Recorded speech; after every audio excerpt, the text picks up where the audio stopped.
play on as Inkling, but I wouldn't. I probably would have. I would have banned it myself. I actually think this is not a bad Inkling stage at all. Okay. Inkling's main approach is going to be jumping in, right? And we kind of saw this in Huggles versus the Bowser that we was playing earlier on Smashville. If Link is under a platform and he's shooting projectiles, it's not easy for any character to jump in for free. Right.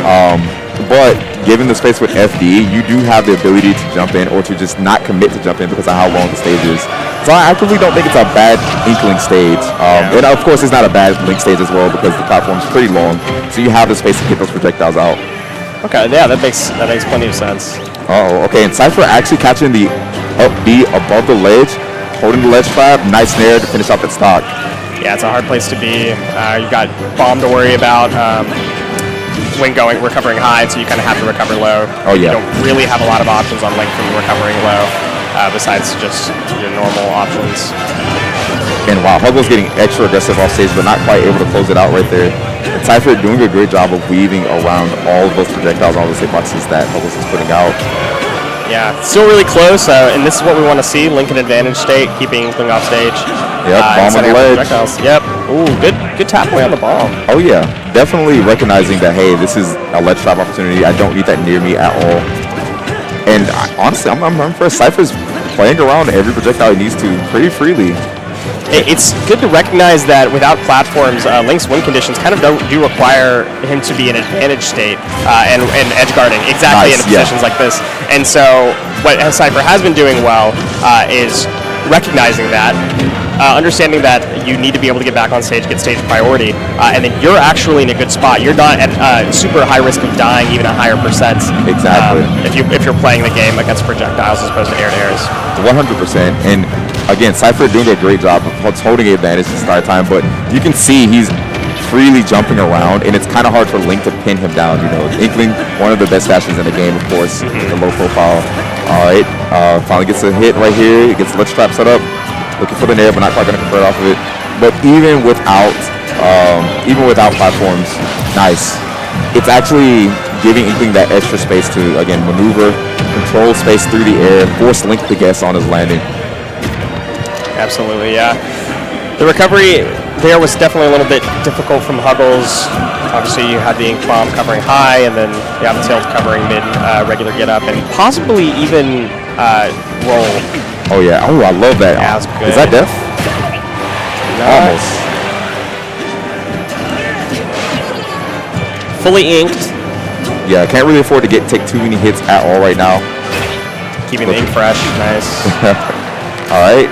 Not actually charging. Okay, there we go. Getting a little bit of ink on line. Down smash to cover. Yes, nice. This is it. This is Inkling's win condition too. Keep Link at disadvantage state. No projectile usage. Keep him off screen. Oh yeah. No, not really any need to push anything, right? You have the lead. You can just own. Ooh, interesting choice. Okay, that's gonna be it. That's good. But yeah, not really any need to push there, right? You have the over 100% lead on another stock. You can afford to just play the patient game. Just keep backing and eventually one of them will kill. Absolutely. Unseen mental toll that takes as well whenever your opponent just isn't finishing you off and keeping you in disadvantage the entire time. Oh yeah. Makes me really curious to see what the counterpick stage is going to be. Oh yeah, I'd imagine, oddly enough, I'd imagine Smashville actually wouldn't be that bad in this matchup for Link because of the mentioned reasons before. Right. We saw Inkling pretty much able to back up when he needed to, and he said, okay, hey Link, you can throw your projectiles.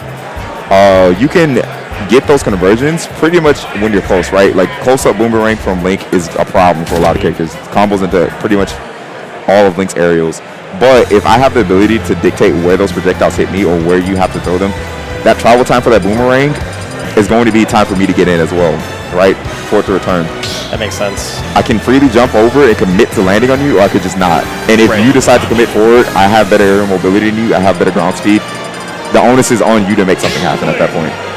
Yeah, oh, we see a Terry switch? Switch up. I think this is just a hover. Inkling is the one that's been selected. Oh, okay. But we are seeing Town and City, the platform man's FD. Oh, yeah. And I don't think that's a bad choice, you know.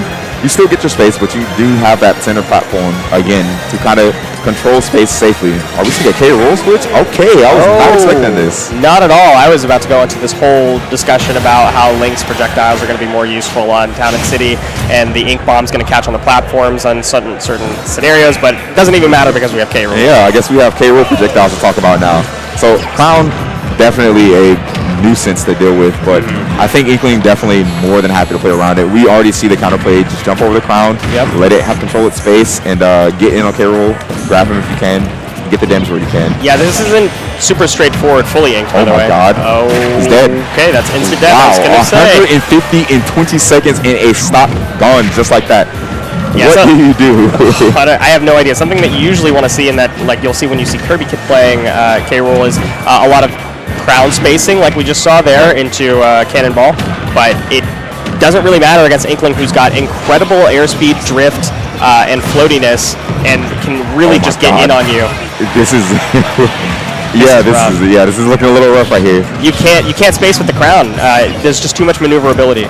Oh yeah, and you see he's trying, but every single time, Cipher is there and ready for it. Nice clown play right there, getting the Z-drop pressure, and finally Huggles getting a little bit of momentum. But again, anytime you throw crown, he has the option to jump in, or he has the option to throw a bomb.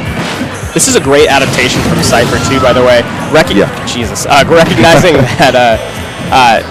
that this game play is going to require you to use a lot more aerials and a lot more drift, and playing almost exclusively around your jump game. Oh yeah. I haven't seen, I think, a ground move come out since the KO. Not at all. I was expecting to see a couple more jabs, but like this, you don't need to if you're playing like this, right? Yeah. And that's what K-roll really struggles with. It kind of requires your opponent to be playing some sort of ground game so that you can create space with your crown. Well, dash attack will take something. Finally, just forcing himself in there and getting at least a trade to get the first stock. But these bombs are putting in so much work. Right. And is this KO percent? Can't be. K-roll has options to air that would take advantage with armor. I just think that Huggles hasn't quite used that adaptation yet. So regrab. Okay, it doesn't matter. Yeah, not everyone to get up on this. Okay, that's definitely stock. Yeah, for sure. That's game. And Cipher just absolutely dominating that second game. Good stuff to him.